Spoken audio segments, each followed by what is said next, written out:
Welcome back to Lanterne Rouge Cycling Podcast for a Super Sunday of cycling. It was actually a really good day of racing, proving once again that the riders make the races. But we have stage 9 of the Vuelta. We have our first rest day tomorrow, and there was much lament, and us included online, everyone. And I think it's kind of right that this stage wasn't that good for action. We'll also do the Britannia Classic recap, men's later today, at the end of the episode. But the profile from Alfaro to the ski station at Valdes Carai, it is 197 kilometers long stage, no categorized climbs at all in the first part of the stage. So if you're a plucky Sergio Samitier wanting to take a few KOM points to fill your San Sebastian Pinchos purse, I'm afraid you cannot get in the breakaway, and there's no point to, rather. The finish was 13Ks 5%, 4Ks 7.5%, and then it's Benji's logarithmic climb. I think we might have to make a t-shirt of this climb, or just Benji saying logarithmic. You're saying this is Benji's logarithmic climb, or it's Tuesday's my logarithmic climb, because Tuesday is the exact same stage, but shorter. La de Belagua is exactly the same climb. Oh, it's a bit harder, but yeah, they look like it's identical pretty much. Yeah. But the reason there was much lament was 6Ks to go on the climb. There's 3 kilometers at 4%, and then the last 3Ks a false flat uphill of 2%. So, I mean, Jonas Vingegaard or Pogacar, they're not dropping me and Benji on our joint cycling plans on 2%. So that's in theory not right now. In theory, that's not conducive to big action. But I was also pissed. I was pissed this morning. I'll be honest, this episode is brought to you by Join Cycling, by the way, our show partner. But I was pissed this morning because I was just in a funk. And then there's nothing worse. If a race is really bad, I can live with it. Not every race is going to be good. If a race is 99% bad and then the good bit isn't televised, I start to get really cranky. And that's how I felt this morning reading break formation on live stats. So many attacks left and right. And I was trying to figure out, okay, because in the live tickers, you always see this rider attacks or this rider attacks. You don't see this team is trying to control this breakaway by trying to slip into this move and neutralize it, or by trying to close those gaps down. That you don't necessarily see in the live tickers. So I was trying to figure out who was controlling the breakaway formation phase. It later was visible on screen during the race that there were a few teams controlling. That included Little Trek in the peloton, Q46.5 with Zukowski as well, pacing in the peloton as well later on. But during break formation, I assume there was also an aspect of, okay, X amount of riders attack, X amount of teams are not involved in the breakaway. They think we need a rider in the breakaway. We close that down. Attackers self-neutralizing other attackers. I think that was also in play, but we have to do this based on our own imagination at this point, how the breakaway formed. But the breakaway that did form, Patrick, was not the breakaway that I expected. Is that fair to say? Michel Hesman? When I saw I saw a fight going for so long, I thought, and nowhere in the ticker did it say who's controlling. I then saw a Getty image photo, maybe from Autumn, and she sent it, and then I was like, Q365 are right involved at the front. So then, if the break formation, it took 60Ks, took an hour and a half, like Tour de France style, then I was thinking, there must be someone controlling this. If it was just open door and Visma and every team say go in the break, then Q365 put Howson in the break, then Trek put Baggioli in the break. Bahrain, maybe? To make sure that there's no dangerous riders in the break? I think it was Trek and Q365 the whole time, making sure it was a small group.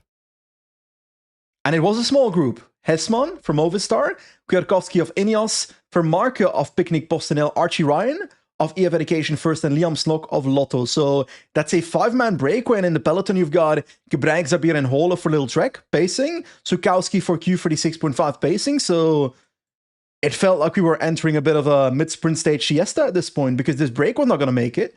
Because no team, 3 riders pacing in the peloton of 2 teams that are willing to close down this breakaway, knowing that Q46.5 will be willing to invest more than just Zukowski in chasing this breakaway. breakaway was doomed. Had zero chance of winning today, and that's the reality. But also, Patrick, it's 5 riders in the breakaway. So what does that mean for the intermediate sprint? It's gone. It's actually like the worst. This is Mads Pedersen's doomsday scenario. He has to work for someone else, and he gets no intermediate sprint points at the sprint gate because it's 5 guys in the breakaway. So I even was thinking, are they going to go for Pedersen? Because when coverage started, first of all, Kwiatkowski is my favorite from the break because he won on what's the other one that starts with G? Grand Colombier. He dropped everybody. And second on, in front of Johannesson, behind Pogacar, etc., on the mountain stage over the Tourmalet with a Coulthard. Was he second or something like he that? Was in Maybe mix. third. But these sort of climbs he's really good at, and especially you have to catch the break before the plateau. If it's a group of 8 GC guys with no teammates, and the break is even 20 seconds ahead, like a guy like Kwiatkowski on 2%, everyone's going to be disincentivized to chase. So actually, if he got deep enough, had a chance, but wasn't the case. Coverage starts, we see Gebregs going to be pacing with Dan Holer and Søren Kragh Andersen, Q365 with Zukowski, and who did you think Trek were going for? Because I wasn't entirely sure. Because when you see the way Pedersen climbed the Port Canto the other day, where he was following, just got dropped, and that was 5Ks 8%. It was harder, and then he came back and on the shallow bit he attacked. I was thinking, what if you do like a steady Verona pace, and then cover everyone with Ciccone, and then Pedersen can sprint? To be clear, when it comes to Mats Pedersen and Ciccone, I was 100% certain it would be for Ciccone. Okay. For the sole reason that, yes, Mats Pedersen, if this climb is ridden very passively, which is good luck creating that scenario, because if it's ridden too passively, then someone will attack there, someone will attack there, so then you need to control that, and then you might get a scenario like the one we had the first week where Gaudu ends up winning a sprint against Pedersen, because Pedersen had to go too hard chasing attacks by other people, or they had to make it too hard to control the scenario at that point. It's easier to make it happen for Ciccone, but it depends on one thing. And before I get to that one thing, I think we need to start with what happened at the start of the climb, which is Little Trek pacing the climb with Pedersen, with Verona, Ayuso, and Gaudu dropping. We'll get back to Ayuso in a second. I want to get to my point first. The break gets caught. And the one thing that I think Little Trek doesn't want to happen, happens, which is Visma Lease Bike launches it. But before we get to that point, let's talk about Ayuso. Let's talk about joint cycling before. Maybe he needs joint cycling beforehand. I mean, I'm not sure. I don't know what the male version of Karen is, but I'm like the Karen of my suburb in Laldoza. Ralph. Ralph. Because like people see me every day. I got my new hat is out of control. Ben O'Connor was like laughing when he saw my new hat when he rode past me. It's like a Australian school kids, no hat, no play. It's a full Legionnaires hat. Kevin. Is it Kevin? Kevin or Terry, according to Terry. According to the thing we all hate, Google AI. Google AI. So it could be very wrong. It's probably Ralph at that point. Thanks, Steve. Steve, after the founder of Google AI, Steve Jobs, we're going to call it Steve. So, yeah. That anyway, everyone knows so wrong, I can't even. I'm the crazy walker, and or the hiker and the runner. They saw me with Toby, and they're like, "There's a storm coming. There's a storm coming today. Don't go out." I was like, "I am locked in with the weather here. Don't worry. Also, if it's a storm, I'll just walk through it with Toby. He gets scared, and that's fine." And also, most importantly, I'm not changing what I'm doing. I'm doing my joint cycling, my hour like endurance workout.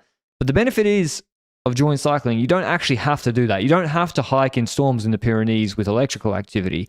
If there's rain, if you got less time, if you don't have the flexibility that day, you can just adjust it on the fly in the app. It adjusts to your needs, and there's no guilt. There's no like disappointing a person on the other end of it.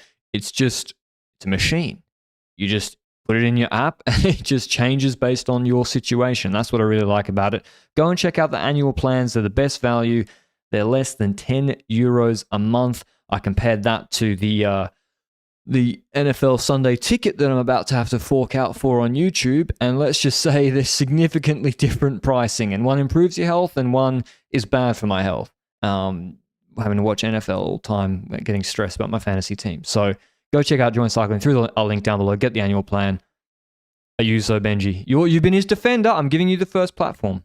Okay, I want the first platform because at first, I want to start with, sure, maybe to give a motive to Ayuso. A few days ago, he goes in the breakaway. Van goes in the breakaway the day before. They both get freedom to go in the breakaway to hunt for stages.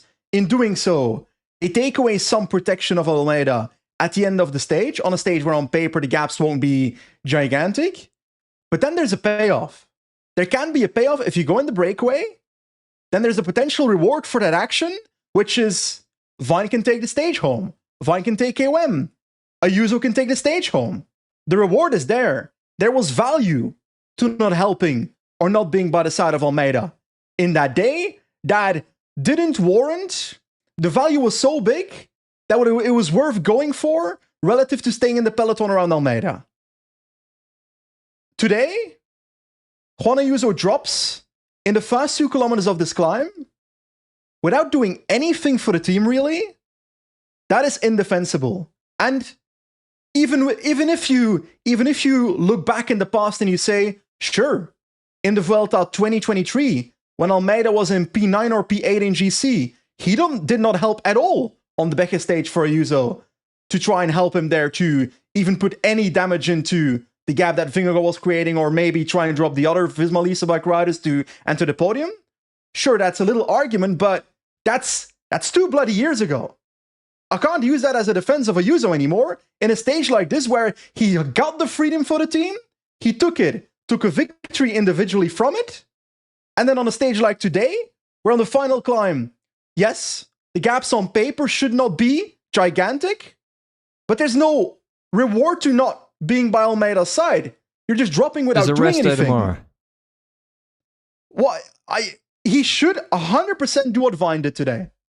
Like, I mean, we've defended Ayuso probably more than a lot of people, saying that maybe that I wound up Portugal earlier this year saying, you know, Galibier, they split it more evenly and Almeida shouldn't have thrown his hand up. I mean, this is, like Benji says, indefensible. And I would respect it more if he wasn't lying. Yeah. Don't say, if I fall out of GC, I will go for stages and help Almeida where I can. He said that. I would respect him more if he said, you know what? When I was in GC in 2023 on Bejes, Almeida didn't take a pull for me. I don't owe him shit. He didn't say that. He said, I will help Almeida. And then he literally drops with the sprinters at the bottom without even trying to just give him a bit of draft. And maybe move him up some better positions. Because positions might matter. In case something happens. Like, it's so bad. And if you you're don't need watching to play an this, active role. Go ahead, sorry. If you're watching this as another team, why do you want someone who's a worse teammate than Pogačar, who thinks he has the legs of Pogačar, who right now has the legs of Jai-Hind? Like, I don't know. Like, he's not who he thinks he is. Like, you're not Pogačar. You're not Vingegaard. You're not Remco. Like, you're not above doing a bit of work. Before a rest day on it, it's 15 minutes of work, man. The worst part is the rest day, because I do see the talent of Ayuso. I think he is a GC rider. He can ride for GC. He's proven it before. Got a podium at the Vuelta, got fourth at the Vuelta. You don't just do that as a non-GC rider. When he's out of GC, he can win mountain stage with utter ease. We saw it the other day. But what is the harm in being by Almeida's side on this, what is it? It's half a climb. I'm sorry. Can't even call it a full climb. Just position him onto Vingegaard's wheel. It might help. Or even be there and do nothing. Because then at least you're there in case something happens. Lots of teammates are by the side. Half of the... Sorry. Well, if you want to be off the team and bought out, this is maybe what you would do. Fair. But like, Pogačar is not above. in the Giro last year, Pogacar was doing lead-ups for Milano on stage 9. On stage 9, he was doing a lead-up for Milano. 4GC was over. Like, it was over, but you know what I mean. Yes, but I don't think that comparison is like exact, because Pogacar can afford to do it without harming his energy sources too much. Well, what if he crashes? He was doing, I'm talking, he's in the last 500 meters he with takes Milan. more risks. As in, he takes more risks doing that because at the end of the day, a user's GC is not here. The risk that he has is lacking a little bit of energy in a breakaway next week. Yeah, this was pretty bad. I mean, Javine did what he could, but yeah. I mean, we've tried to like do the devil's advocate, but today, I mean, yeah. And Almeida calls it out after the finish. But yeah, we get to the climb. Verona's pacing. Mads Pedersen pulled pretty hard. And I think for Trek, what you want is, I think you want a group of 20 or 25. And you want Verona just making it over the 7% section. And then you want to keep Baggioli there. If you got Baggioli and Ciccone, you're winning this sprint. Or a worse top 3. You're looking good. Yeah.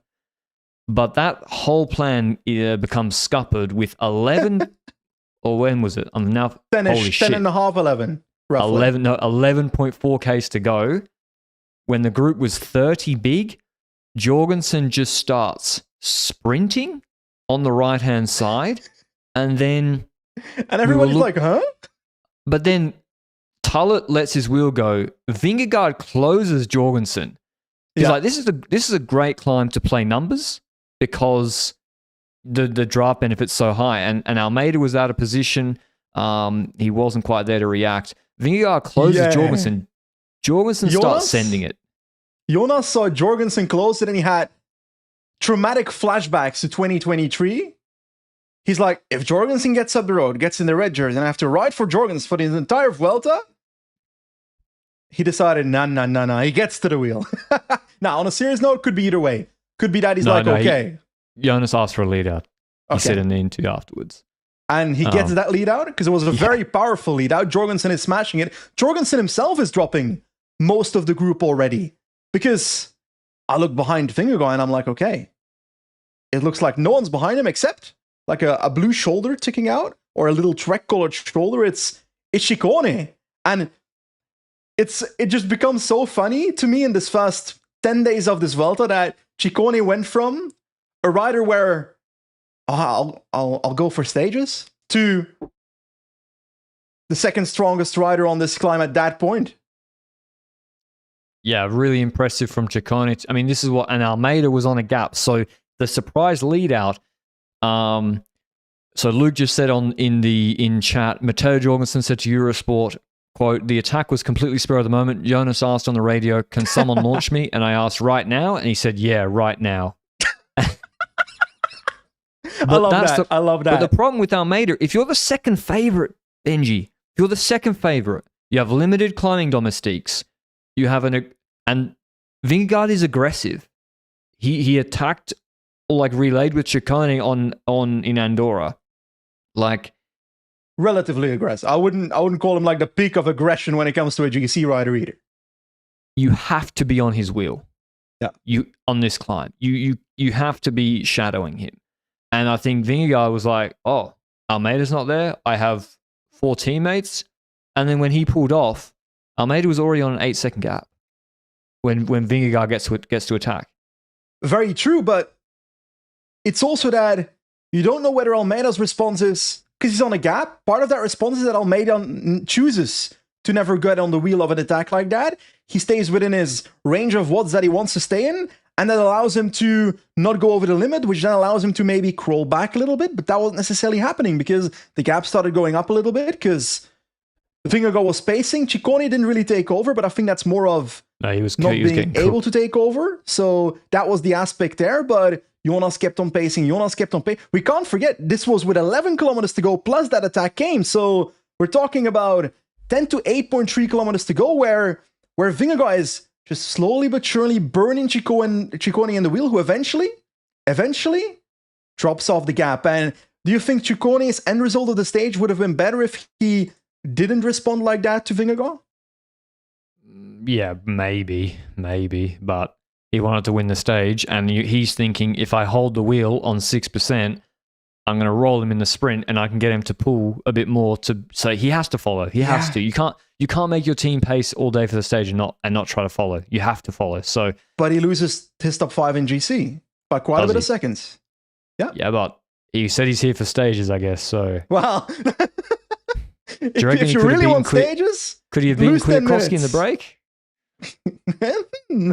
Could Pitcock? Could he beat Pete Kwiatkowski in the break? That's a real question. Maybe not, actually. Anyway, Almeida chooses to stay behind Vine. So Vine is pacing. So Vine's doing the best repair job he can, but he's pacing against Vingegaard attacking full. So like just holding the gap is a lot to ask here. This is still at 6%. Yeah. And Vine's pacing so hard, it drops Landa, it drops Koos, it drops Tullet. He reduces it to like a group of 6. It's Vine, Almeida, Bernal, Pidcock, Jorgensen slots back into that group. Hindley and maybe Pellizzari wasn't there. And he got dropped there.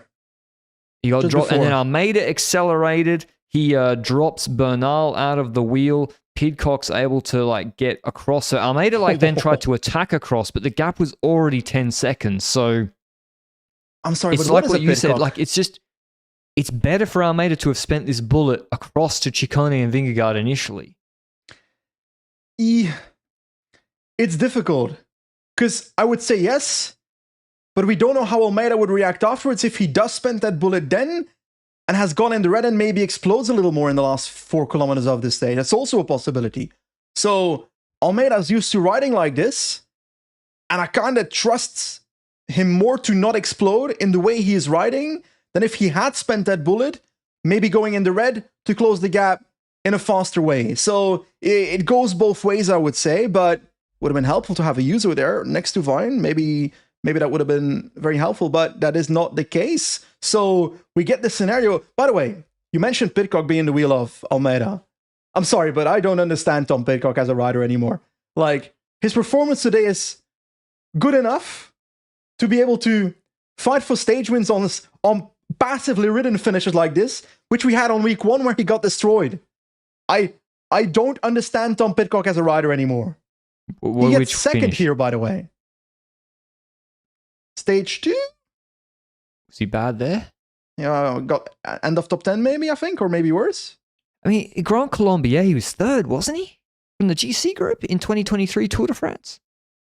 And Puy de Marie was also good, no? Puy de Dôme. Like, the problem is, he always looks good on these stages, and then Angleroo, we both expect him to just get rinsed. And then it's like, very nice for a week and a half, and then, you could have won those stages. But anyway, I think Pidcock still did a good performance today. Yeah. You can't discredit him. 100%. The problem is Almeida's 10Ks to go. He's only 8 seconds. He tries to like surge across to Vingegaard. He brings it down to 7 seconds. I mean, Almeida was strong today. He has a group of 8 guys on his wheel. He drops Pellizzari. He drops Riccitello, drops Hindley, Jorgensen, Ciccone, Bernal. They get dropped out of his wheel on this climb. There's also Markel Balocchi was doing well, but he cannot really get well across. Yeah, actually really, really good performance from him. He just went... He's another guy who's like, he's actually for his age doing really well, but he just went pro too early. But in the end, he's doing fine. He won Alsace this year, I think. Vingegaard solo, 9Ks to go. It's raining on Almeida. It's not raining on Vingegaard, which is kind of crazy on the TV footage. Peacock's in the wheel. Almeida drops goal. I thought Almeida was going to close it at a certain point. I thought so as well, and I'll get to... I didn't want to bring this up yet. I wanted to bring this up after we went through the stage, but I do think that motor pacing influenced the final of this race. And I looked at the exact... I rewatched the entire last 8 kilometers again before we started this podcast, which, don't worry, I did it at ×3 tempo, because otherwise I would not have made it through. And between 10 and 8.3 kilometers to go, both have motorbikes. So Vingegaard has a motorbike, Almeida has a motorbike. Then in the next roughly 3-ish kilometers, Jonas has a motorbike in front of him, Almeida does not. And initially in that first segment, the gap is stable at 13 seconds, but once Almeida loses his motorbike in front of him, that's when the gap grows to 26 seconds. And then the motorbike is gone for both, and then the gap stabilizes at about 24 seconds. So it's hard to look at cycling in 2025 and still see moto pacing influencing racing. I'm not saying that Vingegaard was not the strongest today. I'm not saying that he wouldn't have won today's stage. But I wish that it wouldn't happen so often and not so frustratingly obvious. Yeah, it's a first mover advantage, but it's really bad. And you can literally see the time gaps changing with the movement of those vehicles. Well, no, that's technically because the motorbikes do. Technically because the motorbike sets the vehicle. But yeah, like the motorbike split the peloton in Britannia today. It was so bad. Was the motorbike called Valence? Well, yes, but they were so bad that a rider in P20 who neither had a teammate in the break, who wanted the break to be caught, went to the front of the peloton to complain to tell the motorbike to move out because it was so bad. A sort of impartial, because he's like, it is splitting the whole group. So yeah, as I said, that has to be, I think with the sprint deviations, they've done a fantastic job this year, I got to say, the UCI, but the motorbikes is like a point. It shouldn't be. And then when the rider says move and then they move, it's like, well, then you shouldn't have been there in the first place because why are you? Anyway, it holds it like 10 seconds for a long time. But then you see when Almeida asks Pidcock to relay, he can't, or the gap goes to 12 seconds. And then every time, Pidcock's not pulling for a reason. Like he's gassed. Almeida tried to like surge across in two different distinct efforts. The second time he drops Gall with 6 Ks to go. He starts to get angry at Pidcock, who's just doing his best. And you got to remember, like, Vingegaard's and he was angry at Pidcock. Pidcock's like, dude, I'm just happy to be here. Vingegaard's not easy to bring back. Marie Blanc stage, 2023, stage 5 Tour de France. He had 30 seconds at the top, and he extended that to 30 seconds on the descent and the flat afterwards. Like, he can truck on the gradual sections, and he rips this gap open. It's not like a Koos or Gall climber, and he wins the stage very surprisingly. I mean, Benji and I, hand up, we were shitting all over this stage yesterday. And it is another proof that the riders do, in fact, make the race. Very entertaining last 11 kilometers. Vingegaard wins 24 seconds out of Pidcock, who beats Almeida in the sprint. Almeida third on 24 seconds. Luke will bring up the quotes from Almeida from the finish, which we'll get to. Felix Gall, he gets dropped. He finishes on 102. Massive gap. I mean, what are these gaps? 146 to 5th. What on a 13K 5% climb. And in that group is Giulio Ciccone, who in my opinion could have been with Almeida and Pidcock if he didn't explode himself following Vingegaard. So in my opinion, that's a mistake. It's not because your team paced the entire day that should throw a minute away in GC by trying to follow Vingegaard. And maybe he expected to be able to follow Vingegaard, but that's like Ben O'Connor expecting to follow Pogacar. That's woo. That doesn't exist. So that wasn't going to happen. But by the way, I know that we like what Marc Soler does, but let me do the top 10. Okay. Because respect the man in 6th. After he sees Raul Garcia Piana coming, and Raul Garcia Piana, that boy, he is not human when it's raining. He is the biggest rain. If there's horses that literally are so bad on good conditions, and then you send them to Cairns, and then they are like wet track specialists. Raul Garcia Piana, I'm going to find one of those horses and call him that as his nickname. He is a wet track specialist. Like in the February shitty races, he is always so good. And today he finishes his brother 5th. too, I think. Carlos Garcia on Burgos Spiace, yeah.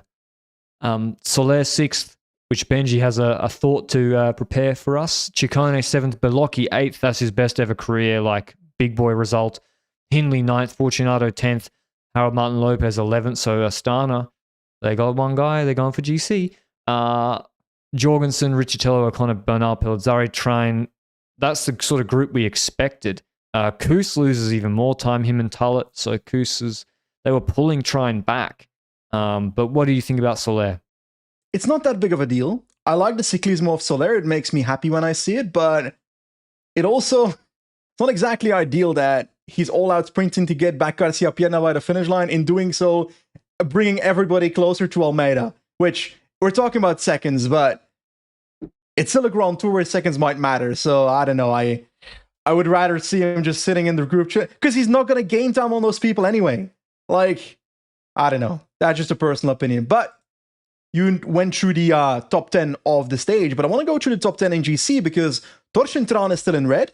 He defended his red jersey valiantly today, and before today I would have said that Tran would 100% keep the red jersey until Angliru. I don't think that anymore.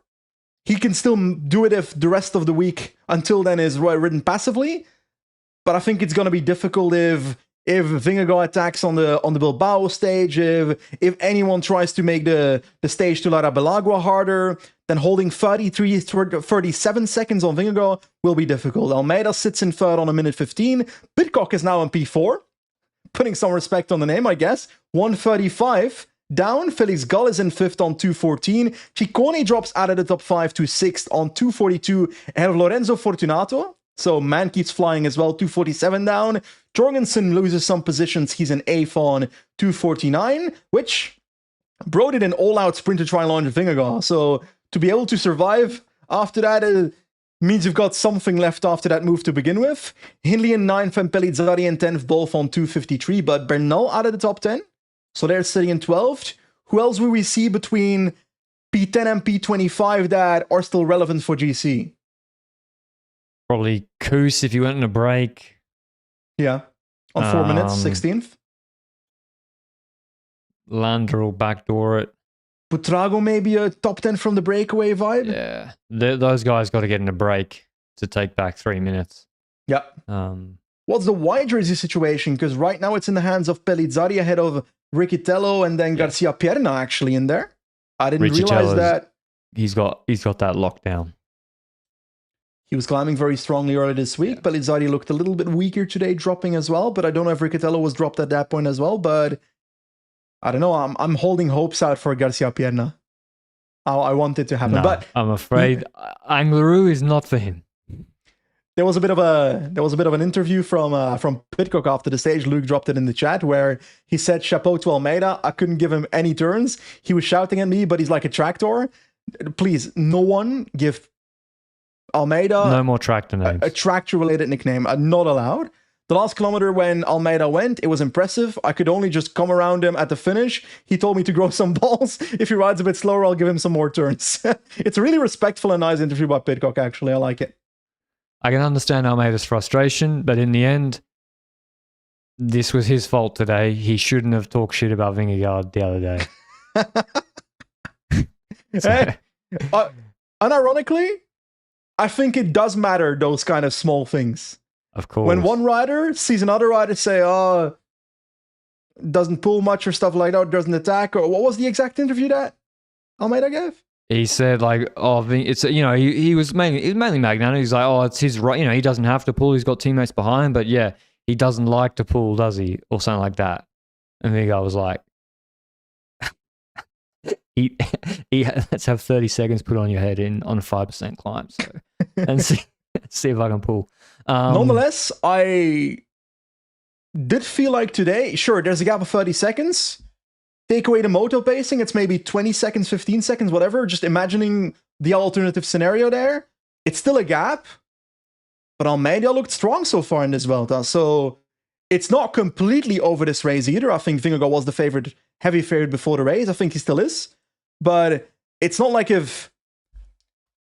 I don't wish it upon anyone, but it can happen in cycling. If one rider crashes or has a mechanical somewhere before a climb, then the race can be turned upside down. I hope that it doesn't go that way. I hope it's more performance related when we see an alternative outcome to this Vuelta. Could you imagine in that scenario for the last 8 stages, if Almeida was the GC leader, Vingegaard's not there anymore, and you have like 15 strong riders all within 2 minutes? It would be cinema, mate. The Lopez stage. It would be cinema, because that stage is territory to attack early. Also, the Farapona stage, the second last climb. Yeah. Spoke with you before we started podcasting today about that climb. Very steep climb. possibility to attack early, to put some pressure. Then again, Almeida has learned a little bit of defending against people and being 3 minutes behind as well at Tour de Suisse from a disaster situation, but a Grand Tour is different. So it would be an enjoyable scenario. That being said, I'm still of the opinion that Vingegaard will put Almeida on a lot of time on Angliru. Not a lot of time, but enough to make this Vuelta feel semi-over. We'll preview I hope not. Stage 10 from Parque de la Naturaleza, Senda Viva to El Ferial Lara Belagua, 175 kilometers long. We do have some more climbs in the beginning of the stage. We do have 3,000 meters vertical gain. There's the Alto de las Coronas, 7.5 Ks, 5%, which has a bonus gate on top, category 3. So then there's an intermediate sprint with 22 Ks to go on a sort of the highway drag uphill. Then the final climb's 9.5 Ks at 6%, but it's a little bit fake newsy in that the first 7 Ks are 7%. So it's harder than today. It is harder than today, 7K, 7% climb, and then the last 1.5 Ks are 3%. So, yeah, it's a pretty hard climb. Well, if today was hard enough to make gaps, this is.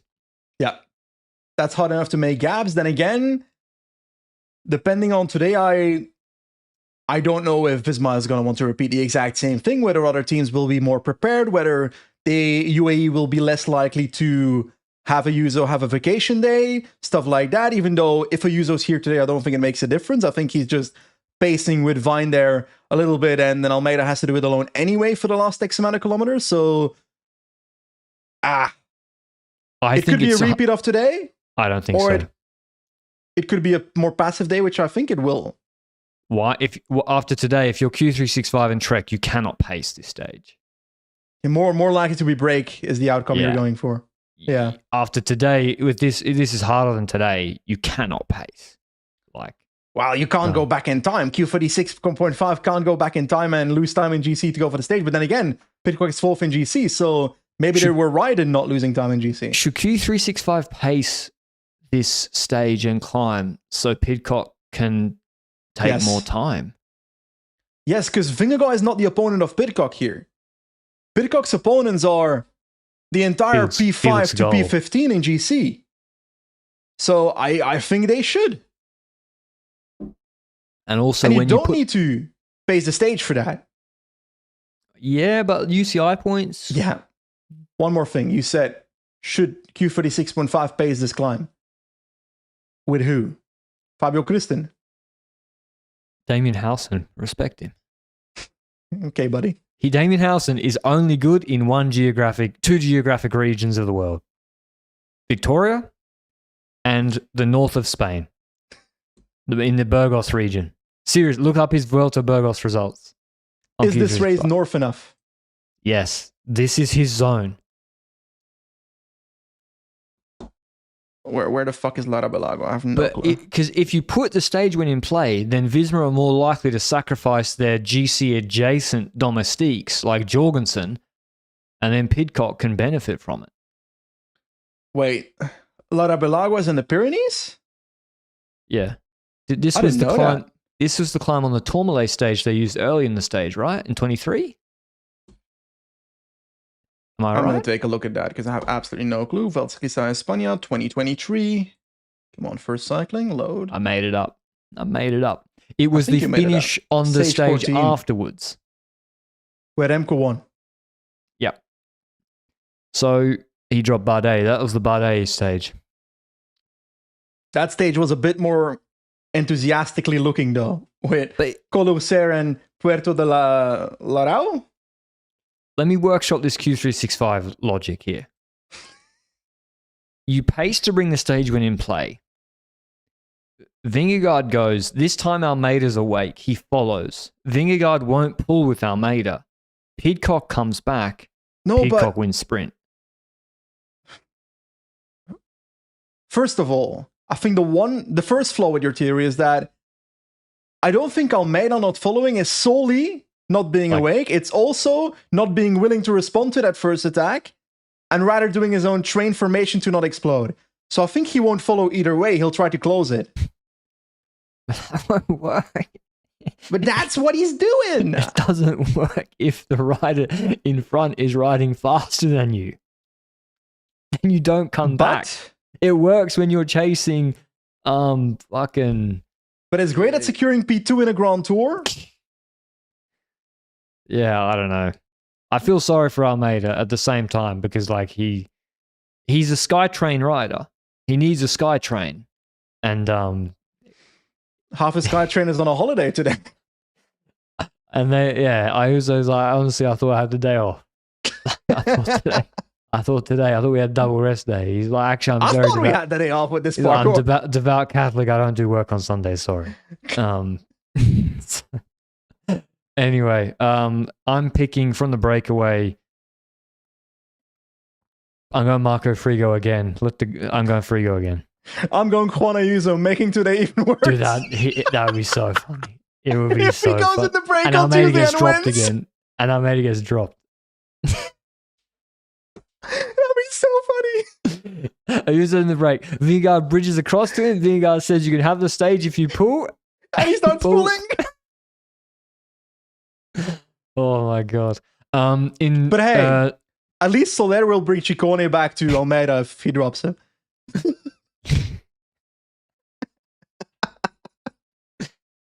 I mean, yeah. Good luck. We're happy McNulty's not here.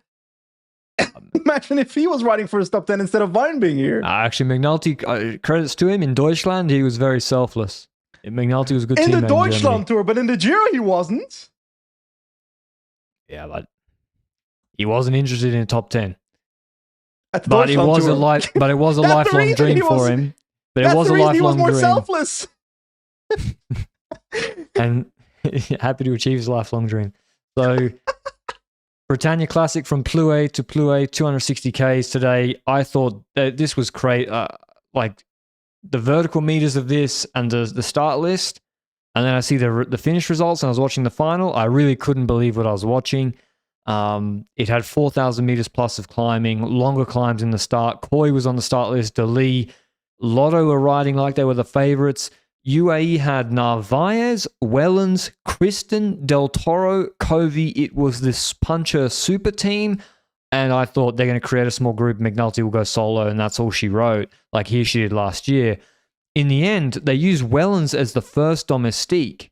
He split the whole race. Then it stopped, and then the French team started attacking. Delettre, AG2R. A group went with Van Gils, who was Bora's leader. Louis Barret, who's a very good puncher this year, good in Amstel, McNulty, and Valentin Madouas, who was rejuvenated. He's back. Good course for him. That group can't work together. All of a sudden, they show with 3Ks to go after the last pinch. Hold on. Biniam's in the group. Tobias Lund Anderson's in the group. Delee's in the group. Olav Koy's in the group. Excuse me. Olav Koy's in the group. Send him to Montreal. Rick Plimer's buddy. Rick Plimer's, yeah. Rick Plimer's, I mean, he should be in the group. This is his bread and butter. Yeah. Dorian Goodall, Matthews, good to see him returning to racing. Michael Matthews on Jayco. In the end, they made it harder, and it was the same uphill sprint as it often is, with a group of 65 sprinting for the win. And Tish Benoit brings Coy into position. He launches at 2:25 to go, which is very early on this finish. Dali is in the hoods. He gets onto the wheel of Coy. They get a gap on the rest of the peloton, and then Dali says, thanks very much for the lead out. Cruises past. Not many people beat Arnaud Dali in good shape on uphill sprints like this, and he wins back-to-back races, winning the Britannia Classic. He's won Quebec in 23. He now adds another one-day World Tour level race to his palmares. He's back this year, 2,000 UCI points. Janier second, beats Coy third, then Manier, Biniam, Rick Plymers, Godon, Matthews, Lund Andresen, and Sturven 10th. So it's the same as always in the end. Yeah, the league cooking up. Another victory. He's been on fire at the Renouille Tour. He's won this one. Can't wait to see what he can do at Quebec and Montreal, because I think the finish in Quebec changed. I think it's now harder. It's a bit like there's a bit of a steeper section now in Quebec. Okay. Yeah. Anyway, we'll find out on the day itself what that means. The women's race was won by Micha Bredewald, but what was the situation with Vos there? Because you looked at that race a bit more closely than I did. Also, Wiesmann played like numbers. and then with De Vries, and after the final like hard section, they closed down all the attacks with Ferrand Prévot, at least along with Borghini wanted to finish solo, all in for Voss sprint, and then Bredevold starts leading it out at 250. Voss comes out of her wheel at 175. You're thinking, oh, well, she's just going to go past her. Mm-hmm. Voss does go past her. The camera then focuses on Voss and then looks back to the left with 50 to go. Amisha Bredevold's back ahead of her. So Bredevold won, in very impressive. She just did like a one-pace sprint and just destroyed Voss. Very, very impressive. Elena Janssen third, her breakout, like real breakout season. She's been very good on Volker Vessel. So SD Works keep winning, and Bredevold wins her third edition of Plouay. She can't be beaten in that race. That is very true. We've had some good racing this weekend, and I'm looking forward to the Vuelta next week because we've had explosive racing at the Vuelta even before today, right? So, to be honest, I don't really know what to expect on Angliru from the tier 3 and 2 GC riders. Gal was strong today, so I do expect him to be stronger maybe on that climb than a Pidcock, for example. But it's heating up slowly but surely, I would say, this Vuelta. Luke, would you want to do the Ronde van de Achterhoog recap? No, we're not doing that. Just kidding. Really? I think he watched it today, but I don't know the details. Dorussen. Bro cooked. Did. Mate, it's a cobble race. It's Paris-Roubaix for Conti riders. Okay, we're not gonna have a rest day recap tomorrow. I hope you enjoyed the podcast, and we'll see you with the stage 10 recap on Tuesday. Luke says it's gravel, no cobbles correction, and better TV production than the Vuelta. That's what Luke said, not us. Hope you enjoyed it. See you then. Ciao, ciao.